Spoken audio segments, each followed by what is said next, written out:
Okay. Hi, Dan. How are you? I'm doing well, Eduardo. It's so nice to see you. Yeah, so nice to see you as well. I'm Eduardo Diaz from Enjoy Languages. I'm at the branch that's in 𝘸𝘢𝘀𝗪𝘄, Chiapas in Mexico. And we have offices all over the country and in Colombia. And today we have the great opportunity to talk to Diane Riley. She comes to us from Whistler Adventure School, which is a very attractive destination for us to study and work, which is actually why we're doing this interview in English today. Because we want to talk to those interested that are capable of holding an English conversation, and they can expect to talk like this with people that during their studies, and also in the workplace when they get their work placement over there in Canada. Yes. So, hi Diane, can you tell us a little bit about Whistler? What makes it so exciting as a destination to work at and to study at? Absolutely. And you might have to cut me off because there are so many things I would love to share about this beloved place that I'm very lucky to call my home. And Whistler, of course, is in Canada. We happen to be on the very far west coast region of the country of Canada. The climate here tends to be very moderate. So we have all four seasons here: summer, winter, spring, and fall. And in Whistler, we actually have distinct all four seasons, which is really very beautiful. Whistler itself, I had asked if anybody has been here before, because it is very well known around the world. The town itself is only 10,000, 11,000 people, but we welcome over 3 million visitors from all over the world to Whistler in the year. We are rated one of North America's top 5 ski and snowboard destinations, but we are the world's #1 mountain biking destination. So it's a privilege to live here. It's a very laid back lifestyle. It's a lifestyle where we're immersed in nature. In fact, I'm in the school right now, but I live about 10 minutes away, and I walked here before the meeting. So I got to enjoy some beautiful spring weather that we're having today. Yeah, and I'm guessing it's pretty sunny right now. It feels like it's not winter at all. It's not winter at all. Right now, the temperature is about 24 degrees. My son got a sunburn yesterday. He was out biking and got a sunburn.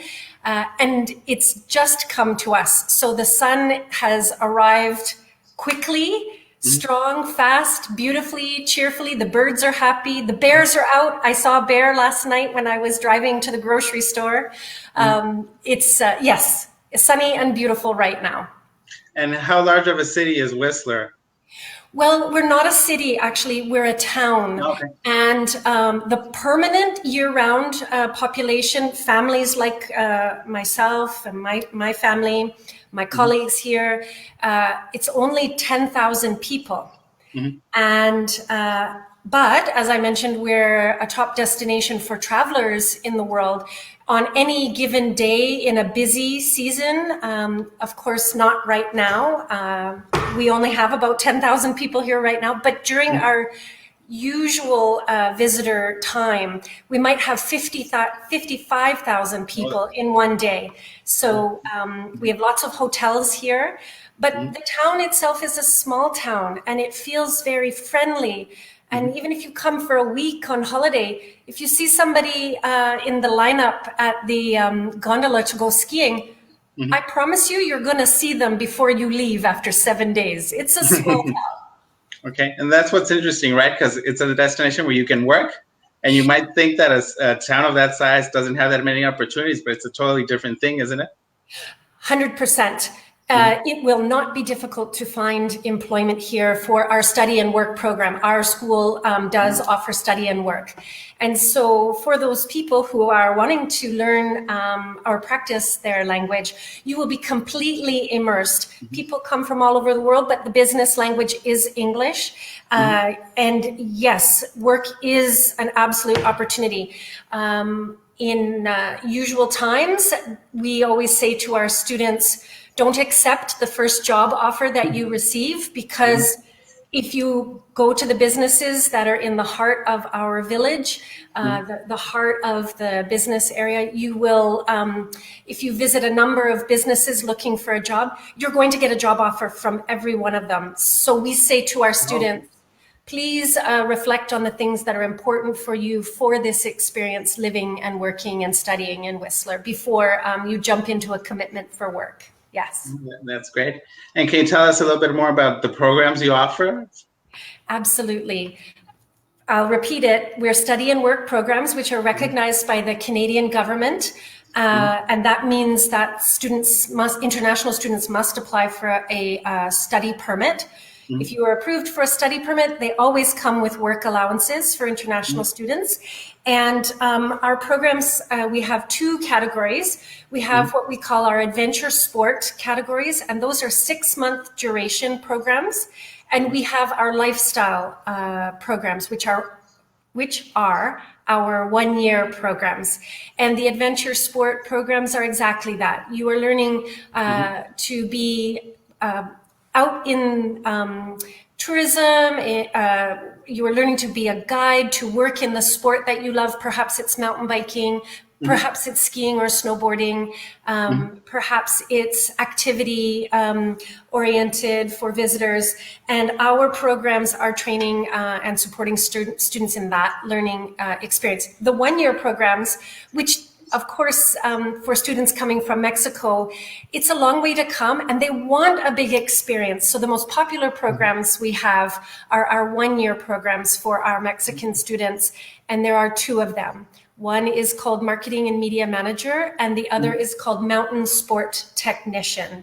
And the Marketing and Media Manager program has a focus on photography, videography, digital marketing, event planning, etc. Our Mountain Sport Technician program has a focus on how you can be a technician in all the mountain sports of mountain biking, hiking, skiing, snowboarding, etc. And they're 6 months because they are typically tied to a season.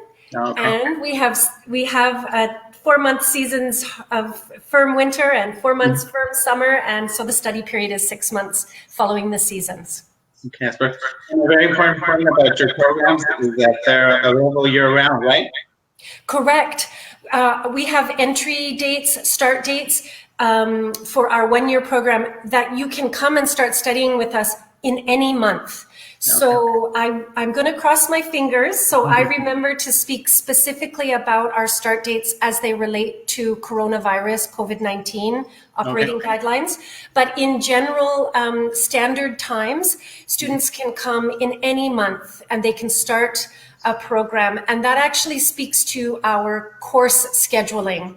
Students don't study many courses at once. They do a deep dive into one subject matter, and from the beginning of a month to the end of the month, they study the one subject, and that is why students can come different months of the year. Yes. Okay, so depending on when they show up, it'll be what series of subjects they take. Exactly. The order. Okay. Yes, this is it. And in our 1-year programs, those courses are offered 1 or 2 times per year. So in the 1-year duration, no matter when they come, they will have the opportunity to take all of their required courses. Yes. Oh, that's perfect. And can you talk to us? Yeah, sorry, go ahead. No, please. Did you have? I was going to ask you a little bit about the entry requirements for our Mexican students. I'll cross my other fingers. May I speak about our expected startup dates? Oh, yeah, sure. In relation to what's happening right now? Yeah, go ahead. We are planning for our 1-year programs to resume in September. So right now, our health authorities, of course, classes are not happening right now, but our health authorities are indicating that we can begin offering our courses again, hopefully, in June, and if not in June, in July. So our summer programs with the current enrolled students, we will be able to offer the courses to the current enrolled students, and for future enrolled students, all indication from our public health authorities and from our governments are that we we will be able to begin our one-year programs for new students, new international students, possibly in September. And the good news is the Canadian government very much honors and respects the commitment that international students make to study in Canada. And these people have been designated by the Canadian government as essential travelers. So when the processes are opened up again, they will be among the first people who will be able to come into the country following all the guidelines of isolation and things. But this is good news for schools that have international students in Canada. Yeah, that's great. So it's one advantage of the current crisis. Yes, exactly. And you asked about entry requirements, and admission requirements. First and foremost, I want to speak about the English level requirement. Sure. We are a learn by doing school. We are a practical skills training school, and we're a private training institute. That means that students come and we expect them to be immersed in the experience, and they are learning by doing. So it's not an academic English requirement. Our English requirement is equivalent to IELTS 4, 4.5 for reading, writing, and conversation. Okay. And there's, if anybody is curious, we have a free online test on our website that they could just do a quick 5 to 10 minutes assessment on where they're at in that level. The other admission requirements are, we are a post-secondary training institute, so our students must be over 18. It's adults only here. And then beyond the English requirement and the age requirement, if the students coming through Enjoy Languages are coming to one of our adventure sport programs, depending on the program, they must have some introduction to the sport. So for instance, our 6-month mountain bike guide training program, they cannot be a beginner in a mountain bike. They must be a very experienced mountain bike enthusiast. And again, tying into the Whistler as a location, if you're a mountain biker, you already know about Whistler. So that's an easy one to meet the admission requirement. Exactly. Did I cover everything there, Eduardo? Those are the... Yeah. I just had a question. How do you assess the students' English level? Do they take an online test? Do they have an online interview with you? Yes, because they don't need an official exam, right? Yes, that's correct. So to answer the 2 points, yes, we do require written proof. So if they we'll accept any accepted English level test that they may have had in recent times, within a year or 2 years. If they've studied abroad or taken the test for other reasons, we'll accept the results. Or we do have that free online test, so they can take that and we would accept that as the written confirmation. But to your second point, yes, our admission steps, once our very valued partner at Enjoy Languages encourages their student to be in touch with us, I am the designated staff person. I'm the designated admissions advisor for Enjoy Languages students. So they would meet with me. It's a casual, informal. There are no right or wrong answers. It's to assess the conversation and to get an understanding that the student would be safe at our school. We're not saying how much do they know or how much schooling have they had. It's really to understand how would they operate and function in an environment where maybe the instructor and 6 or 8 other students are talking about a concept, and maybe they're in the field on a photography shoot and the instructor says, stop, because there's some reason a mountain biker is coming down the trail. Okay, so for safety. So it's safety. So it's a really informal assessment, but we must do a video meeting for conversation. Yes. And that's an important point because you don't need to have an advanced level of English to work or to study in one of your programs, right? As long as you're a B1, beginning intermediate? Absolutely. That's 100% correct. And that's for the studying piece here at school. The working piece in Whistler, it's actually an advantage if you are a non-English speaker. Because we welcome the world, employers are looking for people that can provide top customer service to those key visitors. So in their native language, I would guess. Absolutely. Okay. It's an employee's advantage. And for the 1-year programs, we have a requirement where the student is doing a co-op work experience. That's a required course. And again, the English level doesn't have to be greater than what our admission requirement is. And we make sure that the student is placed in a situation that is going to help them achieve their personal goals, but also sets them up for success. We're not going to put them in an environment where they are perhaps giving historical tours on Whistler history to English-only guests. Exactly. Yeah, it's all curtailed to the student or to their abilities. Or May I give a good example story? My heart bursts. So during coronavirus, many of our students financially had to go home.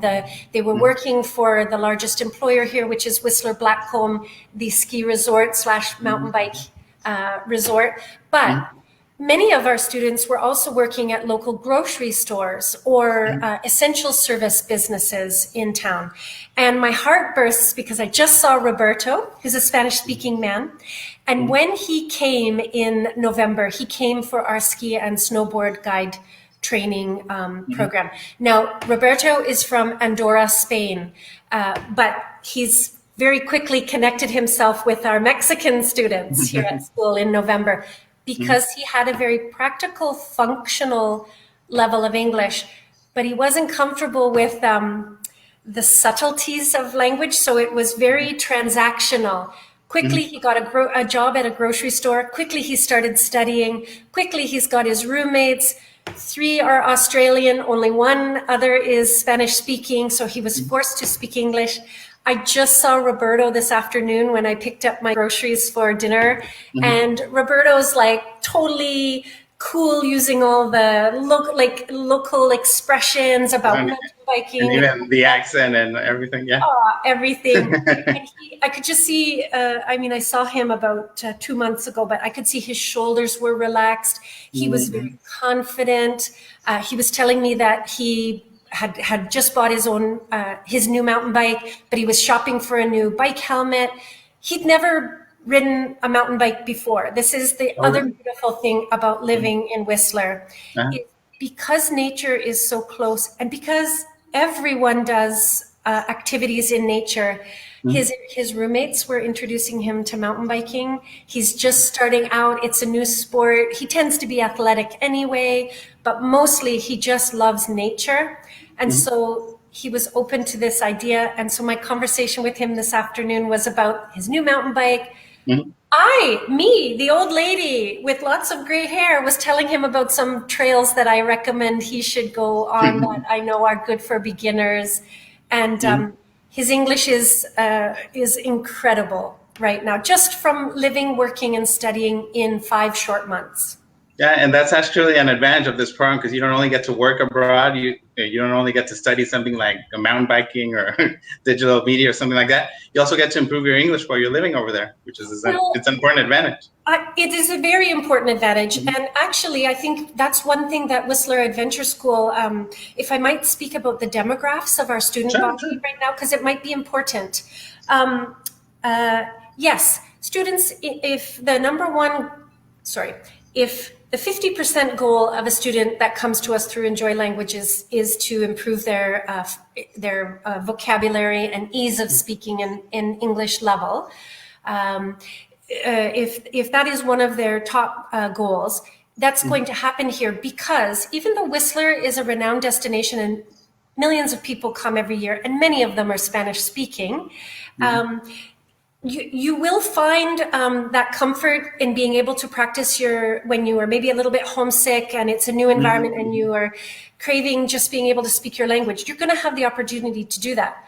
But at Whistler Adventure School, you're going to be forced to function in English in a safe, protected, understanding way. Everybody who lives here understands we're all strangers. Nobody grew up here. Well, my sons were born and are growing up here, but it's a new thing because Whistler is only 50 years old.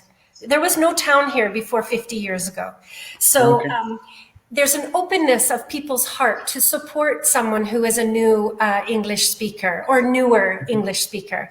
And an appreciation that just because you don't speak English doesn't mean you don't have a lot to offer to the school environment, to the experience, to your housemates, to your job. So that openness and that patience and understanding is great. The demographics at our school, 50% of our students are Canadian, 50% of our students are international. Typically, our students come from regions where they grow up being exposed to nature and playing in the countryside, maybe with their family on holidays, going on ski holidays to the United States or in their own country. Or maybe it's, the Pyrenees in Spain or Patagonia in Argentina and Chile.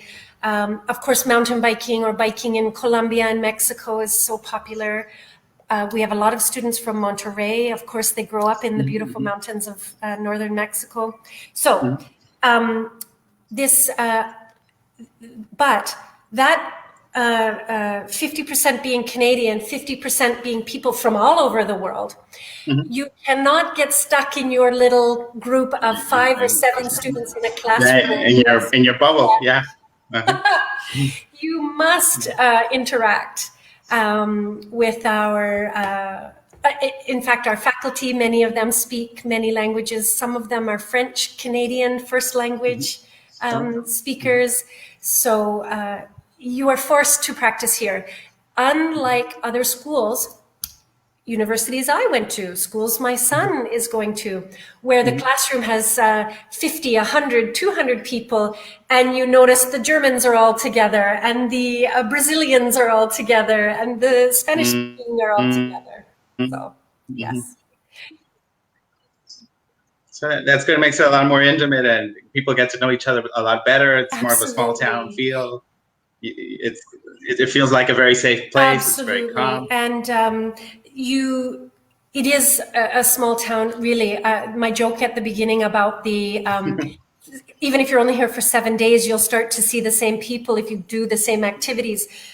Something that's really important to know is, for people considering our school to know is, the average age of our students is 22 to 32. Okay. People who in their home country, before they've decided to experience time abroad, maybe they have already been working for a few years. Maybe they have already got their college or university education. It's a little bit of maturity there. So people are open, their hearts are open to the experience. Their minds are mature and ready to talk to strangers because you recognize you're a stranger going through a similar shared experience in the first day of class. And I think that that is something that our people who are considering our school need to hear time and time again. You're only a stranger until the moment you say your name and introduce yourself. And then you're a local and you're doing something that everybody is doing here. So I think it's important to stress that. Another personal experience I have is I said I saw Roberto working at the grocery store today. Another experience I have is going to work out at my local gym, and the fitness ladies my age, we do our active Zumba classes, and meanwhile I'm the guys and girls that are weight training and making sure their knees are strong for skiing. They're coming in to do their training right after my fitness class finishes, and I'm like, hey Manuel, hey Raul, hey Nico, like it's all my students. Oh, really? So we become very familiar and friendly as residents of the same town. And at the beginning, I think it's really important our students know that before they even come here, when they meet with me for our informal language assessment, it's the opportunity for them to ask questions about living here, about what it's like. That's the beginning of our relationship together. And we're a small staff and admin team here. We are 5 people here. We have 15 faculty, but 5 staff people. That first conversation begins the relationship. we become the network that the person meeting with me is starting to build before they've even arrived. And usually it takes students the first 4 weeks, 5 weeks, before they are very comfortable with how it all works, how the transit system works, where they have to park their car, what their house is like, what their roommates is like, what their job is like, what their teacher is like. And in those first 5 weeks, we have an open door policy here in this room right here where I'm sitting. Students can come anytime, just, text, say, hey, are you at the school? I'll take them for coffee. We talk about stuff. We clarify problems. We continue that in-person network and community that they've given up in their home city of Tuxtla or Mexico City or wherever they are coming from in your region and or your country. And then after 4 or 5 weeks, we don't see them again for many months because they've figured it out. It's not difficult. But the thing we do really well here is our student support, and I'm very proud of it. And actually, it's one of the reasons I work here. I'm very invested in people's experience and growth as a human being. And I think we can't do that without support. And it's particularly important when everyone is in a new situation that they know there's people who are in it to support them. And that's an advantage of a school your size where everybody gets to know each other, where they know you before they travel, etc. That's very nice. We talked a little while ago about you showing us a little bit of the school. Yes. Could you give us a quick tour of the, yes, especially where you have the Wi-Fi connection available? I know.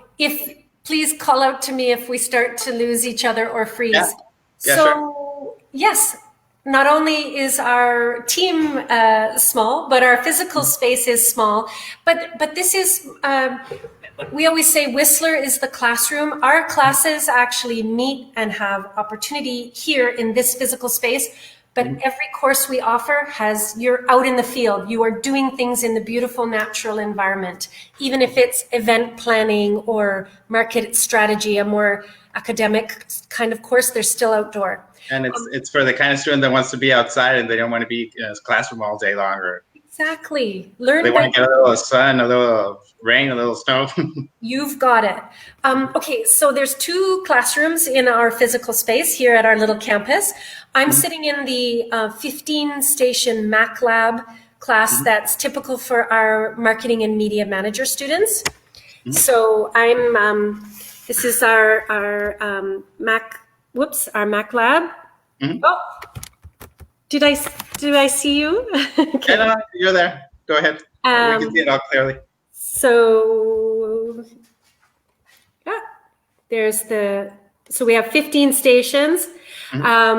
Right now, I want to say clearly, these stations are not set up for our social distancing. On Monday, we begin creating a different way, and there'll be more traditional rows 2 meters apart, so the individual stations. Like right now, the collab table in the center, well, that won't exist, but they'll go outside and do their collab. Now, I'm going to carefully walk down the stairs. This is our workshop classroom. So there's workstations and bikes, and it's where we do our bicycle mechanic, ski tuner, ski and snowboard production. This is where the students for sustainable trail building will meet and gather their tools. That's in the mountain biking genre.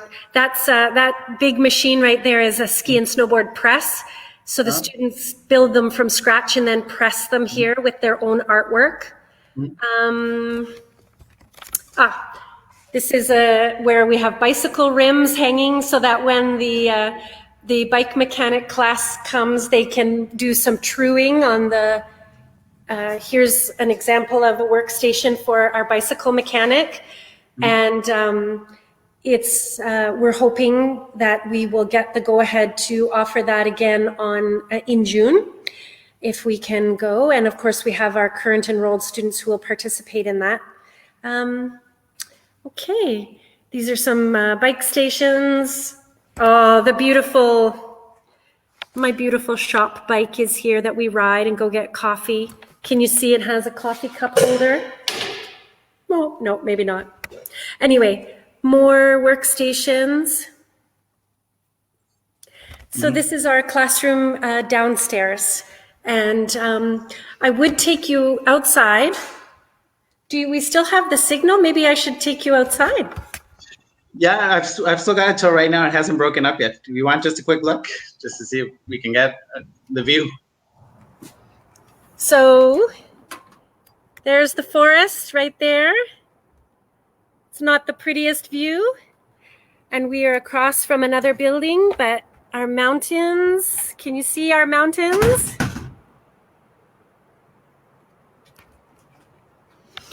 Did I lose you, Eduardo? No, you haven't lost me yet, but we can see the mountains. It's also green now. It doesn't look like winter at all. No, not at all. Not at all. It is summer, and we may have a little bit of rain, I hear, at the end of the month, but that's good because our trees grow big here because we have lots of rain. And we have lots of lakes for swimming in the summer. Oh, it's just perfect. That's perfect. No, that's quite a nice view that your students have every day. Yes.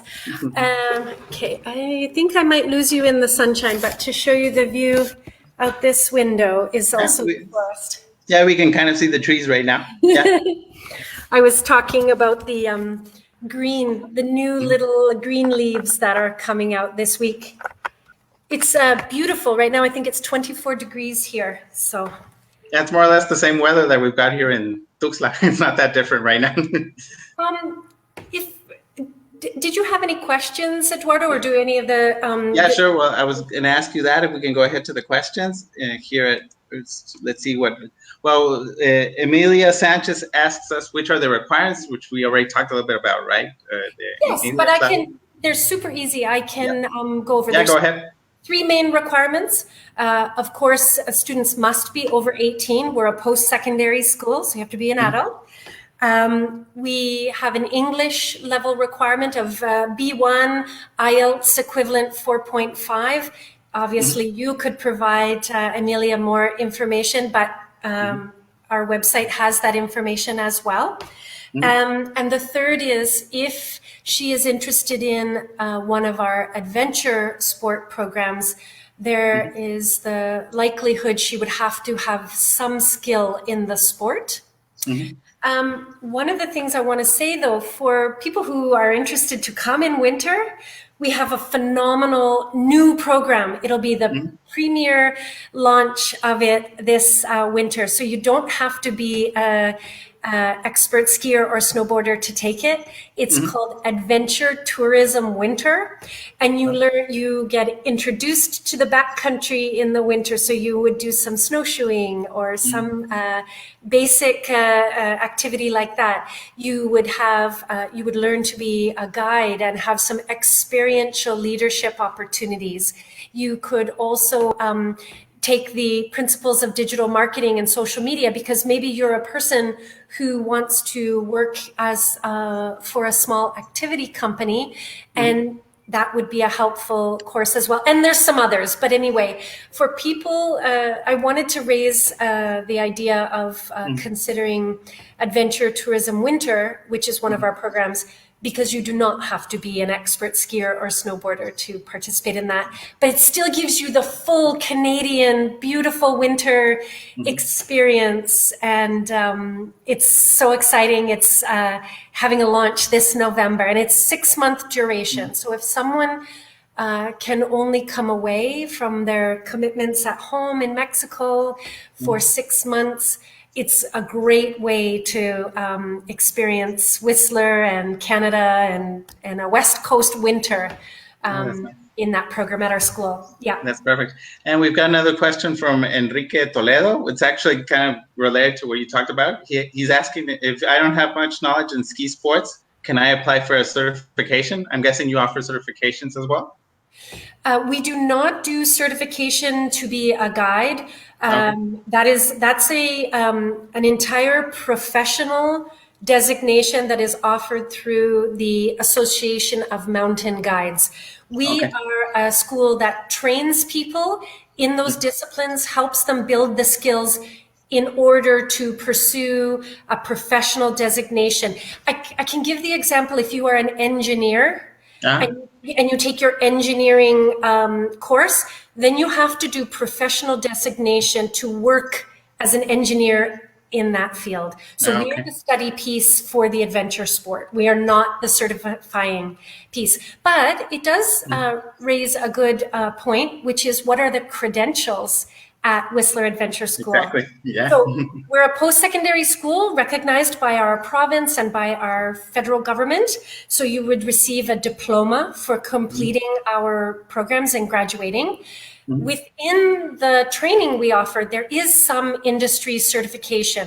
For example, in the principles of digital marketing and social media, a person would complete that course, and it's a requirement of their program diploma, but they also receive Hootsuite, recognized professional credentials out in the workforce that they could put to work right away. No, exactly. And that's a great advantage in the case of that digital program, because they can apply it in Mexico. They don't need to do some mountain sports thing in Mexico or some skiing thing in Mexico. They can apply it at any company, right? Exactly. That's it. Very good point. Yes. Did I cover, Eduardo, do you think I covered Enrique's question? Yeah. Oh, okay. It's more than perfect. Yeah. And something else, well, we have no other questions for the moment, but something else I wanted to ask you is, what's the profile of your typical, because we talked about students in general, but what is your typical Mexican student like? Is it somebody that's, like you talked before, looking for a newer experience, who wants to take a break from work in Mexico? Yes. Who wants to go abroad and travel a little bit before they go back home and have a family, for example? So what's the profile of your typical Facebook Mexican? world, don't tell anybody, but the Mexican students are my favorite. No, I love all my students. But my beloved students from Mexico, typically they are in the age group 22 to 28. That is the general. We do have other ages that come, but that's the average. It's 50% men and women. So that's very exciting for our school when we are, sometimes people think because we do adventure sport, it might be more men or more women, but it's not. 50% men and women. The exciting thing is, typically, the student coming from Mexico already has some work experience and has education, post-secondary education, and they might already be graduates in a marketing program in Mexico and have their college degree or have their university degree. But they are coming here, they are learning in the field, learning a new vocabulary in English that applies to their industry. They are very passionate and excited about life. They are looking for an experience close to nature. They are the type of person who is ready to learn new skills and apply them right away. And that might be sports skills. That simply might be work skills at a new workplace that they never thought that they would ever work in before. It's a person who maybe right now they are meeting their commitments and living a very urban life, but at some point, our students from Mexico, they've either traveled to Whistler with their family or to Canada. They have some exposure, maybe traveling to different regions in Mexico to do activities that they maybe enjoyed when they were younger, but have not had time to do recently. And they are people who are I mentioned some. Our school has been operating for 6 years, and at the moment, the majority of our alumni who come from Mexico have come from Mexico City. So we know cities like Tuxtla and like Monterrey would be perfect home residence for potential Whistler Adventure School students, but the word is just getting out. It seemed to have hit Mexico City first, but we're hoping to expand that. And I have already, I think of 2 of my students, my graduates, who are back home working and living in Mexico City, Maria and Andrea. Oh my gosh, they're like, they will be friends of mine for life. Through our student socials, through different activities that they participated in that were outside of the school. through people that we began, like my friends, Andrea ended up working for. And of course, then I would see her at her work. And Maria helped us set up some testimonials as well. So projects that we did together outside of school, it really created a bond. Yeah. That's nice. Well, I think that's about it. Let me check just if we've got any more questions before we close. Let me see. I've got a question from Lionel. He's asking us, what is the minimum salary per hour in Whistler for part-time work? That's an excellent question. And it's I don't know off the top of my head what the conversion is, Mexican dollars to Canadian dollars. So please know I'm going to speak in Canadian dollars, and you might have he might have to do his own research on that. But the average hourly wage is a tourism industry average hourly wage, which is between $16 to $20 per hour. But tips might be something that a person has the opportunity to earn if they are working in tourism as well. It's very common that the businesses will offer job benefits like subsidized housing or free meals or passes to be in the mountain bike park or on Whistler Blackcomb skiing and snowboarding. So there are job benefits that are not associated with the hourly wage that actually have a benefit to the student that would be something they don't have to pay for while they're living here. But I can't tell you what that would equate to in an hourly wage. But please know that it's not uncommon that students will have 1 or 1.5 jobs, different businesses. And the exciting thing is, though, it should be looked at, if you are a student who needs to be working while you are studying and you get a job, you've instantly got a group of friends that you didn't know you have because you have to be working with these people. And it's a shared experience that offers a value that goes beyond money. Maybe it's your new group that you get to go hiking with, or paddle boarding with, or biking with, or travel to Vancouver with. So there's lots of benefits.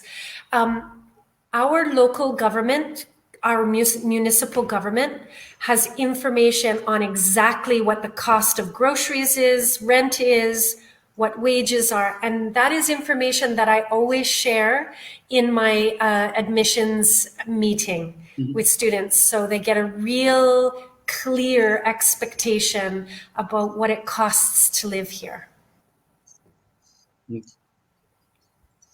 Okay, so students can expect to having a part-time job be able to pay a pretty good part of their expenses, right? Yes, exactly. They must be able to prove to the Canadian government they can afford to be here before they even come as part of their study permit application. But yes, they can expect that that they will be able to meet their monthly expenses through a job or two.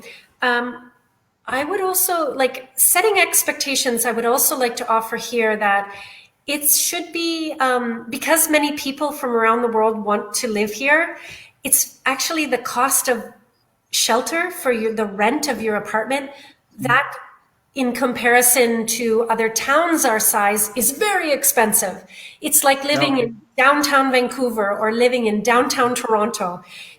People wouldn't expect it, but it is very expensive to live here for the housing piece of it. And it's a realistic expectation they should have to have roommates. So a common example is my student Maria, my graduate Maria, who's back in, oh my gosh, I love her so much. She's back in Mexico City. She rented a room with a young couple, a Canadian couple who owned their own apartment, 2-bedroom apartment, and she was their roommate. She had her own bedroom, living with another couple in an apartment that was close to her work, close to bus, offered many, many things, but it was not possible for her to afford to live on her own in her own apartment. And I want your students, our shared students, Eduardo, to have that expectation. Hey, maybe they will find the perfect place where they live on their own, but it's not the usual experience. Not that easy, yeah. Yeah. Exactly. And we've got one, I think we're going to close with this last question because of the time limit. But one last question we have is there an age limit for your programs? Is there a maximum age, or it's open just to the minimum age of 18? It's open the minimum age of 18. There is no age cap. And in fact, there were 2 men this winter that did one of our programs, age 52, 2 men from Brazil. And they came together and did the program together. Of course, they took a sabbatical from their work. They're executives in a company, and they took time off and came to Whistler for a period of time with their families. We've had students take our bike mechanic course who are retired, so over 65. All ages are welcome. Eduardo? Perfect. Well, I think that's going to wrap it up for the moment. Yeah. Thanks so much, Diane, for joining us. Is there anything else you'd like to mention? Yes. I would like to mention how honored Whistler Adventure School is to work with you personally and to work with Enjoy Languages. The support that you give your students, we try our best to also do. We are very honored by the work relationship. We're very privileged, and I can't tell your students enough how lucky they are to work with you and your company. Thanks so much, Diane. So everybody, you heard about it. We've got this great adventure you can have at Whistler Adventure School. Even the name of the school says where you can expect from this experience. Yes. You can go study abroad, get work experience, live in a beautiful town like Whistler, get to know people from all over the world, but these people will become your family in a way. And you can contact your local Enjoy Languages office. We've got offices all over Mexico. We also have an office in Colombia. So all of our Mexican and Colombian potential students can ask us about Whistler Adventure School, and we'll be more than glad to refer you to Whistler, to Diane, and start the admissions process once you've decided on what program you'd like. So thanks, Diane, again for joining us today. We really appreciate it, and we hope to see you very soon. Yes, I hope so too. I look forward to welcoming your students. Thank you, Eduardo. Thank you. Thanks, Diane. Take care. Bye. Have a great day. Bye.